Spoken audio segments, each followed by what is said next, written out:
I'm going to build from scratch the vault I'm going to be using in 2023, including the core plugin settings, the community plugin settings, and all of the other configurations that would go with it. I'm currently on version 1.17 using the Obsidian Insider builds, but to start with I want to sort out the workspace anatomy, so I'm going to move my starred panel down, open up the right sidebar, drag the outline plugin down to the bottom left, move the tags up, so I now have the backlinks and outgoing links below it. Then move the files plugin over next to the tags. And then in my main workspace, I also have another community plugin up here, which I'll get to in a minute. Going into the editor settings, in the general view, I use the editing view and the live preview, and then I show the editor status in the status bar. I prefer having a wide view, so I turn off readable line length and leave everything else the same. I want to turn on spell check so I get the red lines underneath spelling mistakes, and it also gives me access to the dictionary. All of these other settings stay the same. Going into the files and links, I'm going to get rid of the confirm file deletion because if I delete something, I know I want to delete it, and even if I do want to bring it back, it goes into my system trash so I can go to the recycle bin to bring it back. I want to turn on automatic changes of internal links because if I change the name of a file, I want that to change the links everywhere inside of my vault. I'm going to leave this to Vault folder for the moment, but this will be changed in the future. I want to turn on Detect All Files, so if I have a PDF file, a CSS file, an Excel file, docx file, or anything like that, it will show it inside of the Files core plugin. Default location for new attachments I'm going to leave as Vault folder for the moment, but again, that will change later. And excluded files again will be changed later. I'm a dark mode person that uses the default theme, but I do change the accents color, and I like myself a good orange. For the font, because I want arrows inside of my text, I change this to the Inter font and then save. Then all these other settings are kept the same. My hotkeys are specific to the caracorder that I use, so it doesn't suit the QWERTY keyboard very well. If you want to know my hotkeys, you can download the template, but these are fully customizable by pushing the plus or X to get rid of them. Now going down to the core plugins, so these are default plugins added by Obsidian. I don't use the audio recorder. I don't use daily notes. I don't use the graph view. I personally don't use slash commands, but I think it's very useful for those coming from other applications because you can then go slash and it opens up the command palette, which we have active here. In this vault, I'm going to keep sync off because I don't want to sync a blank vault with my current vault, but I would turn this on inside of my vault.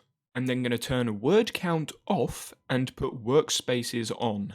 When looking at the core plugin settings, I keep the backlinks in the side panel because I don't want them in the document. I don't use the command palette often, but when I do, I don't need to have a pinned comment, so this is always empty. I leave the file recovery to the default settings. Inside the note composer, I actually changed this to none because when I'm merging notes together, it's very rare that I actually need anything in a previous note, so I leave that off. But I do keep the confirm file merged just in case I make a mistake. The page preview is like a hover when your mouse goes over a link, and I actually turn this on inside of the editing view so I don't have to hold control when I want to see a page. Inside of the quick switcher, I show existing files only, so I don't have all of the other files showing as well. But I keep show all file types off in case I accidentally enter and then open up another app by accident, so if there's an Excel document and I click enter on that, I don't want Excel to be loaded up, so I made that mistake enough that I just keep that off. And then when the templates core plugin, I can't do anything with the templates folder because I don't have any folders yet, but I keep the date format and time format as a default because it makes it easier when working with community plugins later on. So going into the files plugin, I'm going to add some folders, a notes folder and a templates folder, an images folder inside of the notes folder, and now I'm going to go back into the settings just to add these in. So in the files and links, I'm going to change the default note location to in the folder specified below, and add the notes folder. Then for the default location for new attachments, in the folder specified below, and then we're going to go images. Excluded files, I'm going to click on manage and I'm going to add the templates folder to my excluded files, and what that does is it reduces the priority inside of search. So instead of it showing all of my templates files at the top, which I normally don't want to go to, it puts them all the way down the bottom and it sort of grays them out. Now going over to the ribbon on the left side, you can see create new canvas. I personally use a canvas as a dashboard. I'm going to rename this home. Now I'm going to add a new note and call it brain dump or scratchpad or something like that, which then I'm going to add into the canvas. I then want a dashboard file and drag that into the canvas. Just going to add some colors to customize it a little bit. And now it's time to add some community plugins. So I'm going to turn on community plugins and turn off the safe mode.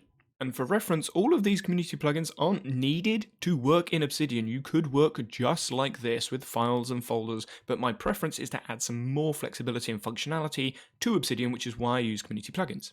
The first one in the list is auto link title. I leave these as default. Now when I paste a link inside of a file, you can see it's fetching the title, and now it's found the title. That is the title of the blog that I just Googled. The next plugin is better word count.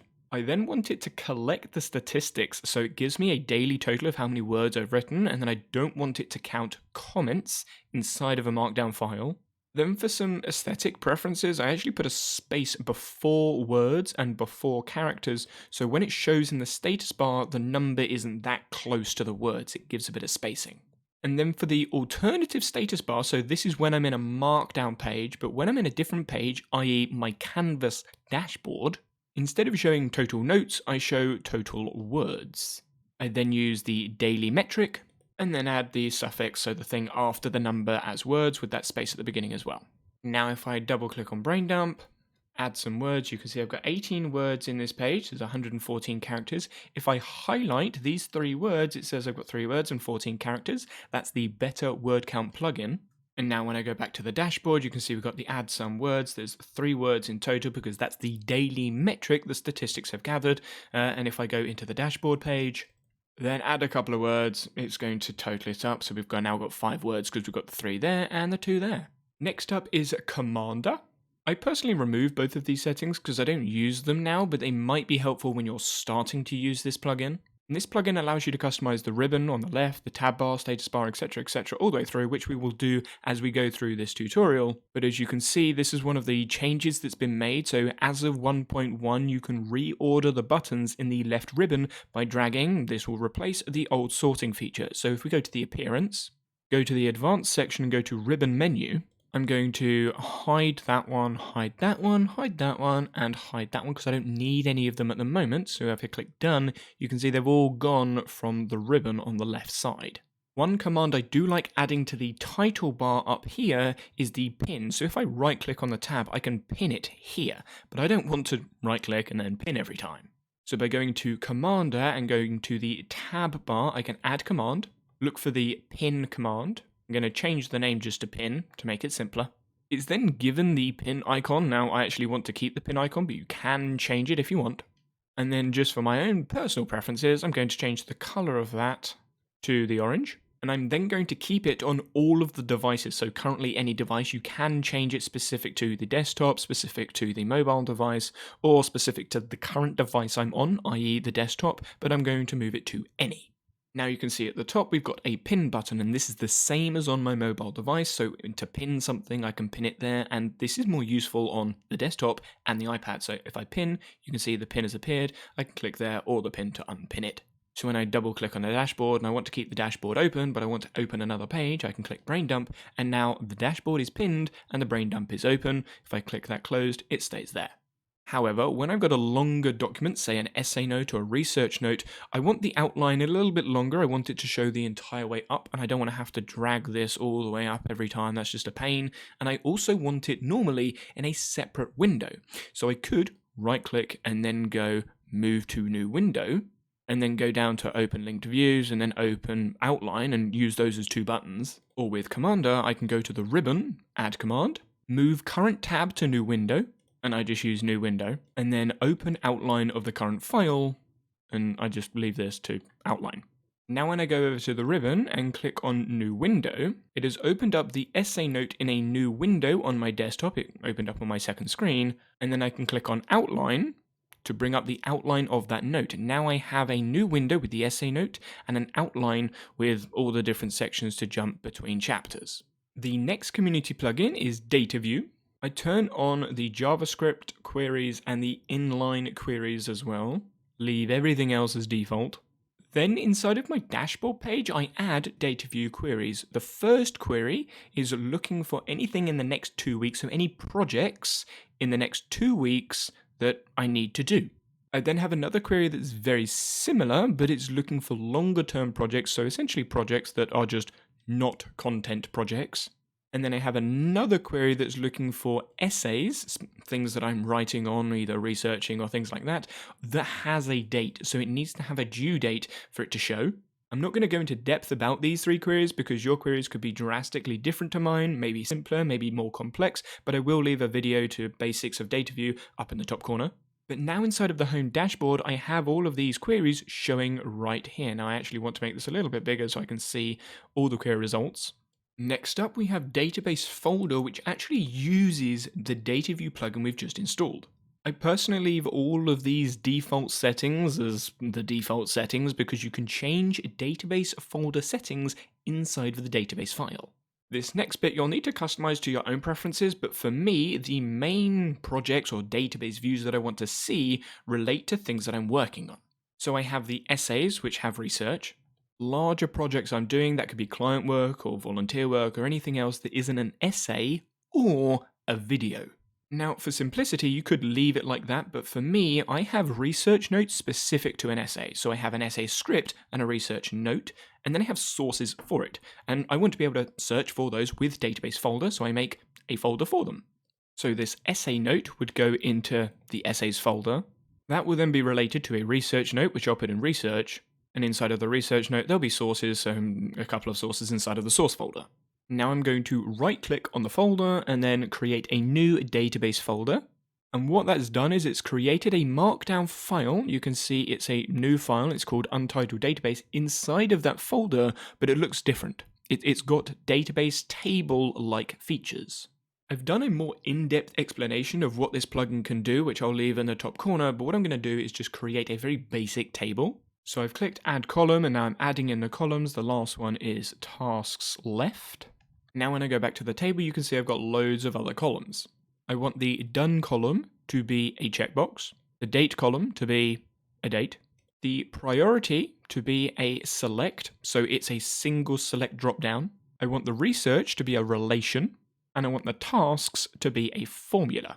Inside of the Priority settings, I'm going to add a list of options. So just adding in some labels. I'm adding the number, so when I sort them, it knows which is high and which is low, rather than using alphabetical. Gonna add some color. Now inside of the essay note, when I click in the priority box, I've got high, medium, and low, and the reason it's orange is because the orange is the accent color that I have set in this vault. You can change the hover orange to be blue, purple, whatever color you want. And for clarity, that's in the appearance tab, accent color, that's here. The reason there is a star next to this property is because it's in line. So if I tick this done box to say that it's done, and then open up this note by clicking on the row icon and then clicking the link, you can see the done property, so that's the tick box, is true because it's ticked. If I change this to false and then go back to the database, you can see the tick box is now false. Alternatively, I can control click on the essay note name, brings it up as a new tab, drag it down as a new pane, you can see it's false. If I tick it, it then goes to true. I can click inside the date property, add a date, and that will come up as a date inside of the essay note. And then change the priority to high, it's going to add the priority 1 high inside the essay note. Now each essay has certain stages that they're going to go through. And for me, there are 4 stages: research stage, outline stage, edit stage, and produce stage. So inside of task left, I want to see how many I've got left. Have I done the research and I've got 3 left? Or have I done the research and outline and got 2 left? And so inside the formula input, it's looking at the Dataview page, looking for the row file path, looking at the file tasks, and then adding a condition like a filter condition, a where clause, for tasks that are not completed. And then I'm lengthening it, so finding how many there are, and then I'm just writing left afterwards. And that's then giving me the number 2, and then writing left. Going to my home dashboard, because I want to work on the essay note, I'm going to bring that essay note into my dashboard, and then I'm going to right-click, narrow to selection, and then go to do. So now I just have the to-do sections of this essay note. Then I can tick the outline off, so now I've only got 3 bits left. And when we go back to that database, we've got 3 tasks left. At the moment it's untitled, so let's title this. And what I personally do is add this database to the starred pane, and you can click on the starred panel, and now we have the essays dashboard quickly accessible. Because I'm working on this essay, I'm going to make it an orange, but if it was completed, it would be green. If I had to do it, it would be red. So I use colors inside of my canvas to signify the stage at which the essay is in. But to somewhat finish out this board, we need to be able to relate the essay note to the research note. But there isn't a database at the moment, so we're going to make that one. Right-click, new database folder. Having set up the database in a very similar way, just adding in a done to do working status for the research note for filtering later on, and adding in the priority in a done, I've added in another relation property, but this time called essay. So when I go to the settings and go into select another table, I can select the essay table we've already made. Now, when I click inside of this box, it gives me a search menu of everything in that table, which is just the essay note because we've only got one in there at the moment. I'm going to star this as well, go to the essay database. Now at the moment there's no bidirectional relation property, but because we can manually add this, we can go to settings, turn this into the research, then when we search for it, the research note is going to show. In future updates of this plugin, that will be automatic, but that feature's not available yet. When considering the video projects, the same process happens, so I create a database folder, but I also add a days left property, and this is just so that I can see it in the overview. And when I go to settings, I use this formula, which is looking for the row date. So that's the name of the row. So that's the deadline row. The difference in now in days, formatted it in days, and then put days left afterwards. So it's giving me a number with all of this, and then says days left. And just for clarity, the reason deadline is different from date is because when I go to the settings, the ID, the column ID of this column is date. And this means that the date column is the same inside of the essay pages, inside of the project pages, and inside of the video pages. It's just the name of the column that is different. So the ID is the same, the column name is different.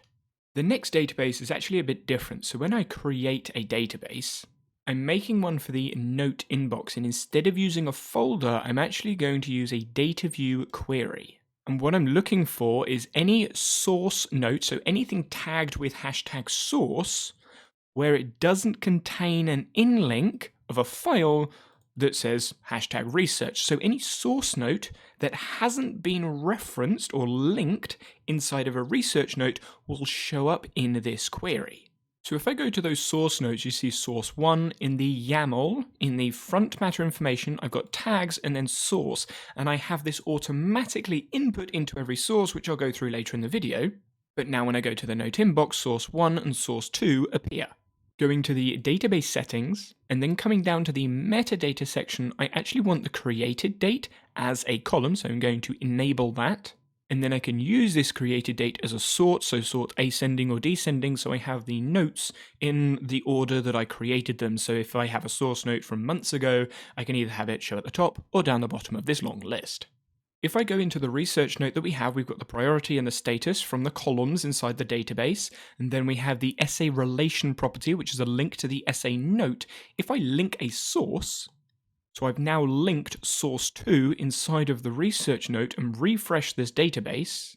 At the moment I'm going into the global search and then turning on and off the filters. It's not going to change anything until this research note has been given the research tag. And now when we refresh this database, you can see it has gone from the view because this research note, identified by the tag, has been linked to this source note, identified by the source tag, and that is what this database is looking for. Hence, note inbox is an inbox of all the sources that I haven't related to a research note yet. And because this database folder doesn't look at a folder, it looks at a Dataview query, you can put it anywhere, and I personally put it in my source folder, just so I know where it is, but it doesn't really matter where it's stored. Next up is the full calendar plugin. I changed the initial desktop view to month because I use it as an overview rather than specifics. I have my mobile view as a day because I don't want 3 days, it's too cluttered for me. The starting day of the week for me is Monday. And now I want to create some calendars, and I want local specific calendars using a full note. I don't use the daily notes, I'm not using iCloud, CalDAV or Remote, but I can single sync them in, so if I have a Google Calendar I can bring that in if I want, but I use Morgan, which is something else. So full note, and my personal use is videos. So I'm going to add calendar, choose directory, and then go video. I'm going to change the color of this calendar to orange, of course. Add calendar. and now I have a calendar for all of the notes inside of this folder. Save. So going to the ribbon, open full calendar, and at the moment it's completely empty even though the video has a date on it because the full calendar plugin is looking for other information. So if I click on a day and add in a test event, you can see it's going to the notes video calendar because that's the only one we've got. It's adding in the day. I want an all day event, but you can add times in if you want. I don't want it to be recurring, but you can make it recurring for days, weeks, different days of the year, months, etc. But that's not in this case. I'm going to make it a task event because I want to be able to tick it, and then I'm going to save it. So you can see inside the videos folder, it's added the date in the file title plus the name of the event. And if I click on that, I can change it. So testing, I save the event and it's now saved the file name change. But if I open the note, you can see there's other information in here as well, which the full calendar uses to actually show it in the calendar. So if we bring a title for the video, we bring in all day true, we bring in completed as false into the video file. So we're now in the video, not the testing. The video file now has that information in. When I open up the full calendar, we have the testing and the video. And if I change the video to a different date, so we've moved it to the 22nd, you can see it's added that in the file name. So it's changed the file name, but it's also changed the date in the file. Now going back to my video database, we've got these dates inside the file name, which I don't really want. So what I'm going to do is hide this column, add a new column, and then I can select an existing column to add. And because we've already added in the title inside the files, database folder's detecting it, so I can create a new column. I can move that to the start, and now I've got the title of the video inside the database folder. And so instead of control clicking on the file link, I can then just click on the row and that gives me all the information. I can tick these off when they're done or not, or I can open the page from here. Coming back to the calendar, I can right click on an event and delete it. So this is going to delete the file. The testing file has now gone and the video is now gone as well. So when I go back to the database, it's only showing me the video. So I can use the calendar view for the calendar and the table view as a bigger overview of everything else that's going on. But that's not all because I want different calendars. So I've now made a video folder and a recap folder for different types of videos. Move the video file into the video folder. Now coming back to the full calendar plugin, I can get rid of this initial calendar and create two different ones. The video folder in the video, which is still going to be orange, so add calendar. But then I also want to add a second calendar, which I'm going to make red, choose directory, and then go video recap. Add calendar. Now save the calendars. Now when I come to the calendar, I have a normal video for the 22nd, but if I come in here and add something else, I can change that to recap, title it recap, leave the date all day event. I actually want it as a task event and then save. It's added the recap in as a different color, and it's also added the file inside the recap folder in the videos folder. And because the database is inside the main video folder, both videos, so the recap and the video, appear in the database. The next plugin is the Kindle Highlights plugin, so install. Then going over to the ribbon to sync your Kindle highlights, it then shows how many books and highlights I've synced. You can then go to sync it. Then there are two ways to sync. You can either sync with an uploading of clippings file, which is an exported file of all the Kindle highlights, or logging into your Amazon account, which is what I do, but there are security risks behind that, so I suggest having a look at the plugin documentation. Then in the settings, we can change the highlights folder location, so I want all my highlights, obviously, to go to the source. So I'm going to look for the notes source folder. So whenever I bring in highlights from a book I've read, it goes to the source folder. I don't want all of the book metadata because I want to be specific with the data that I have inside of files. So I'm going to tick that off. I don't want it to sync on startup because that's be far too much. But I am going to go to the manage the templates. We have the file name, so when you bring in a book, it will look for the author's last name and the title of the book, and that's what the file will be called. This will look for all of the highlights you've made inside of Kindle and bring them in, so you'll have the text, location, and everything else. You can change both of these options using the Override Default Template button at the bottom, but in their file content, this is where I personally add a little bit of information. So if I go underneath the author, add tag source, it means that all the highlights that come in this page will be tagged with source, so it appears in that note inbox database. So save. And I will leave you to sync up your Kindle account with Amazon, whatever way you choose, but obviously if you don't use Kindle, then you don't need this plugin. Link favicons is the next plugin, and what this does is it adds icons. And when going into the settings, we can choose the icon provider. I keep all of this default. And now when I have an external link, you can see it's got an icon next to where the link is. If it's YouTube, YouTube, GitHub, GitHub, etc., etc.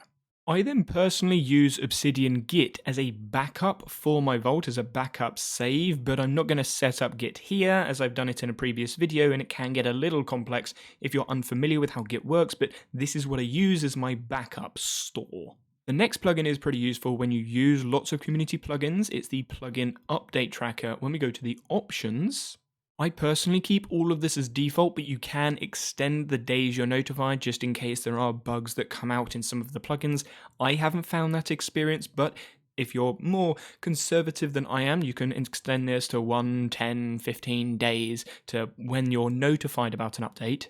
You can also ignore beta versions, so some plugins give in beta versions that you may need to use something else to use, so you can turn that one off if you want to use the betas, but I personally keep it on.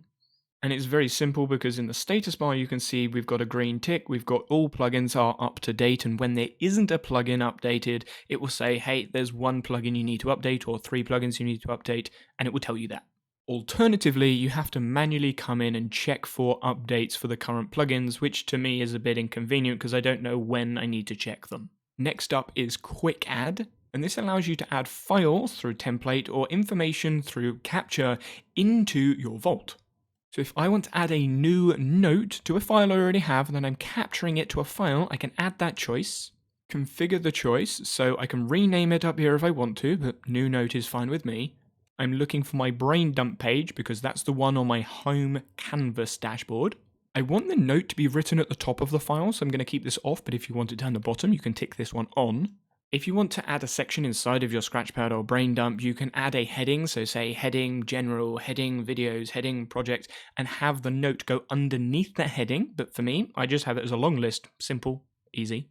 But I do add a custom format, and what I do is I make sure that I add a value, so it brings up a box and says, hey, what note do you want to add? And then I put this /n, so it goes to the next line. What this means is I don't get the words one after the other, they come underneath each other as new lines inside the file. I'm then going to click on this lightning button, which allows me to add a hotkey to it. So if I wanted to, I can come in here and then add a hotkey to it. So quick add new note, that is the command that we've just created in quick add. But because we're using Commander, I'm going to go to the tab bar, add command, find the quick add new note, add a plus icon, that's my preference. Get rid of the quick add, so we've got new note, save it, change that to green, and now when I come out you can see we've got a new note button at the top of this title bar, and when I push it, there's the pop-up menu, add a test note in, and it's added it to the top of the brain dump page. And the benefit of it being up here is if I go to the dashboard, I still have that plus button, so I can add a new note to the brain dump from any file inside of Obsidian. Now I want to do the same thing for my essay and video notes, but this is going to be a template because I want an entire file, not just a word or a couple of words in a file. But when I go to configure this, I need a template. I need to use a template which I currently don't have set. So going into the files, I'm going to right click and new note, essay template. Now because of all the other information we already have in the essay files because of the database folder, we can actually copy some of that over. So looking at the example, we've got a done tick box, which was going to be false because we haven't done it yet. The date we still need to decide, so it's going to be empty, and priority we need to decide, so that's going to be empty. But this to-do section is going to be the same in every essay, so I can copy and paste that in, and that can just be templated information. And because I know I'm going to want a video one, I'm going to right-click and make a copy. But when looking at the video template, there's the full calendar information that also needs to be on the template so it can go into the calendar straight away. So we're going to leave priority, date, and title empty, and we're going to leave the other 4 in as default information for full calendar to look at. Then we're going to use the to-do section, script, record, edit, upload, and publish because that's consistent. Now when we configure the new essay, we can go to the template path, type in the path for the template, so templates folder, essay template. I'm going to leave this empty, so I have to add the name of the essay that I want it to be, but I do want to create it in a folder, the notes essay folder, add it, click on the lightning to make it hotkeyable and make it an individual command, add it in Commander into the tab bar as a new essay with the quick add, changed it to purple so it's a different color, Now when I click on the button, it gives me a new essay queue, and that's going to be the title of the essay. And now we've got the test essay inside of the database because it's got all that information in it, and we can add the date and everything else, and we can see what's already in the page. We've got the research, outline, edit, and produce. As you saw, I made a bit of an error. I left this one ticked, so it's using the ticked tick box inside the template, and I can change the template right here, and it's not going to make a difference to that quick add. I've just changed the template, so now when I activate it, test 2, OK, then go back to the essays. You can see we've got the 4 tasks left because it's now used that new template, so you don't have to reset all of the quick adds if you change the template. I'm going to delete these files, so right-click and delete, right-click and delete, and now do the same process for the video template. And I'm going to specify notes video because I don't know if it's going to be a video or a recap video, so I'm just going to put it in there, add it in as a red video camera. Now when I add a new video, it has been added, but it doesn't have a title at the moment because we haven't added it in the full calendar. And even if I add a date into this file, so let's say it's due on the 23rd, it's still not going to show on the calendar because it doesn't have a title. And this is where Templater, another community plugin, comes in handy. And Templater is just like the default templates core plugin, but has more advanced features. So inside of here, we need to identify a template folder, which is the templates folder. You can name it what you want. And I'm not actually going to change any other settings in this for now. Now when I go to the video template and I go to the title, I can use templater information. By using smaller than and %, it opens up the templater option. TP dot then brings up an auto suggest window, and we want the file dot title and then close it out. So now when this video template file is used, it's going to look at the file title and put it into the title YAML metadata. So let's create a new video, test2, and you can see it's created the file and it's added test2 as the title name. And so when we come into the database, we've got the test2 title name already in there. Now when we add the date, so the 23rd, it has all the information it needs to be part of a calendar in the full calendar. However, in this specific use case, I have 2 subfolders. I have a video subfolder and a recap subfolder. And so I can go to the full calendar, add another calendar for notes video, and this is in the videos folder, this is in the subfolder, this is in the subfolder, and you can work this out how you want. My personal preference is to keep it like this, so that when I'm in the calendar, I can see, oh, this one needs to be put somewhere, and I can come in, change the calendar, go to video, save event, and now it's moved the file into the video subfolder and it's changed the color in the calendar, and it just makes it easier for me to see where things are in the files without actually having to go into the files. Now looking at the dashboard at the moment, none of these videos or longer projects are showing because I don't have the tags I use in my vault. And to me, the quickest way to add tags is to add a tags property inside of the database folder, add them in as multi-select options, so content and project, and because this is the videos, I want this to be content and project. Inside of the essays, they are essay projects, and then for the research notes, it's just a research tag. So each of the tags show in the tag pane, which makes search easier on the sidebar as well, instead of having to go through the folders.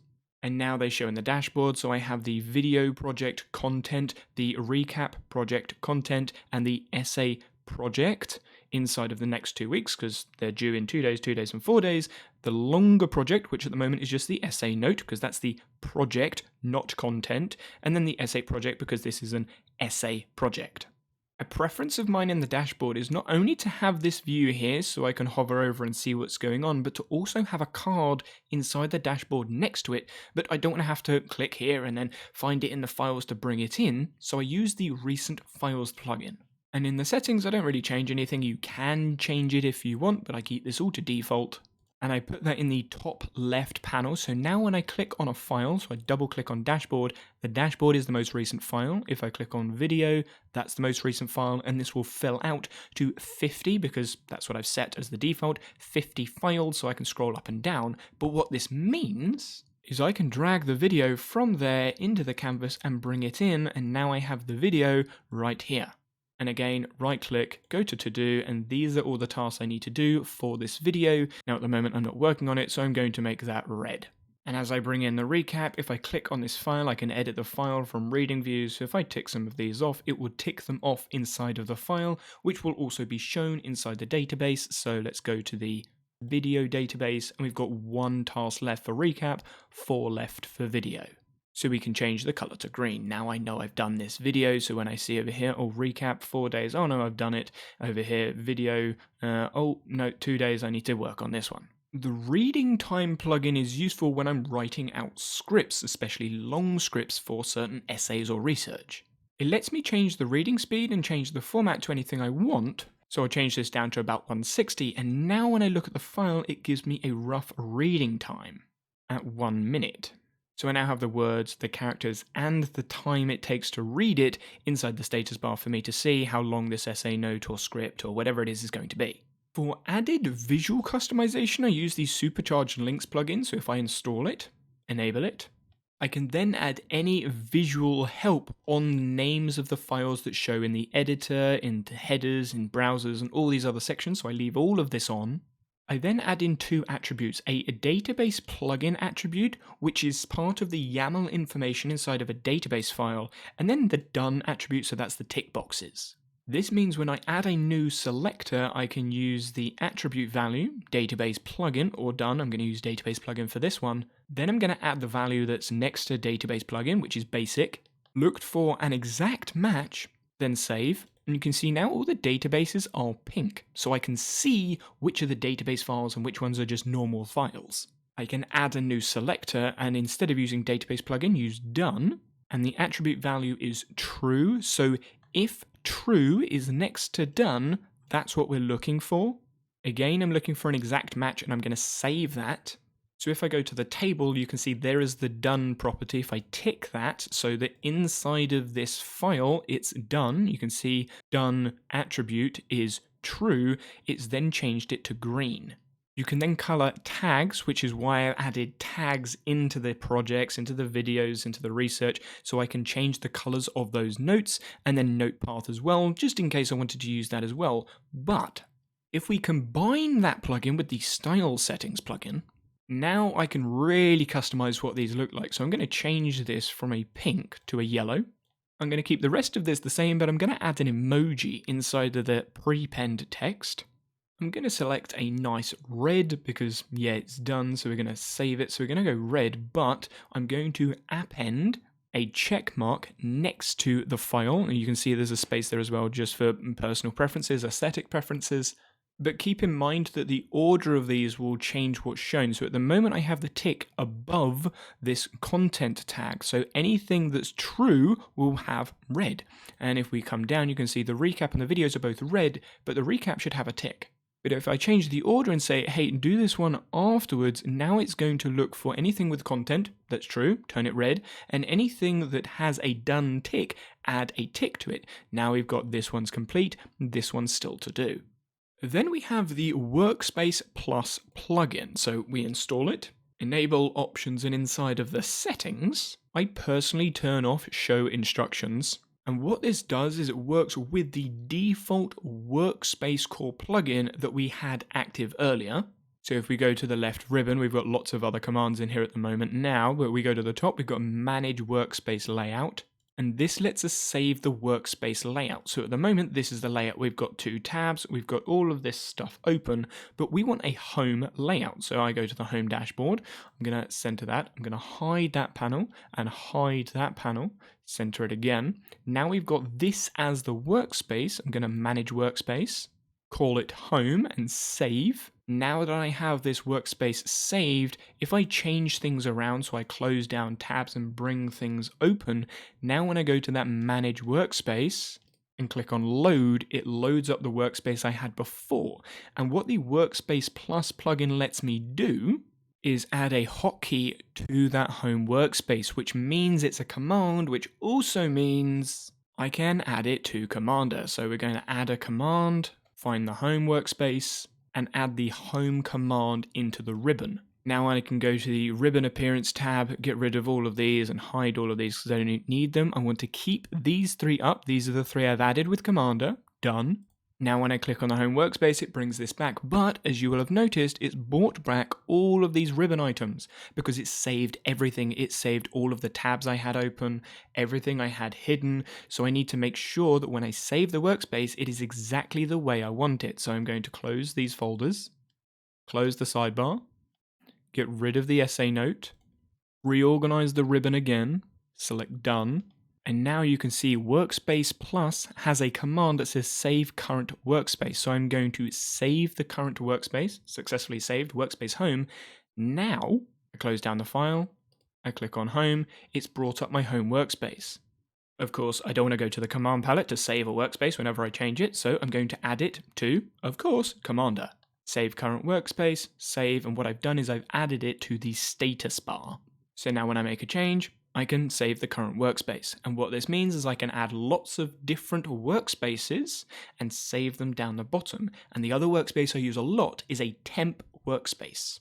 So for example, if I double click on essay note, right click on the new window, right click on the outline, now I have it as a new window up here, but I also want the research note up with its own outline. So now I have a window with the essay note and the outline, the research note and the outline, and I want to save this as a temp workspace. So I've done the same process, added it as a workspace, added it as a command. It's now in the temp workspace and is a button in the ribbon. So when I click on temp, it loads the temp workspace. And to get back to home, I can then click on home and it loads the home workspace. The next and final community plugin I use is the Zotero integration plugin, and I've already done a video on this plugin if you're interested in learning how to use it. And of course, if you don't use Zotero, you don't need to use it. It's very similar to the Kindle Highlights plugin. Another recommended plugin would be the Readwise plugin if you use Readwise, but that's another conversation. I recognize there was a lot of information in this video. You may have questions, and some of the plugins and updates may go out of date further on in time, which is why I have a course, all the information linked in the description, with information and updated information about my workflow, community plugins, updates, and things of that nature. So have fun and enjoy Obsidian.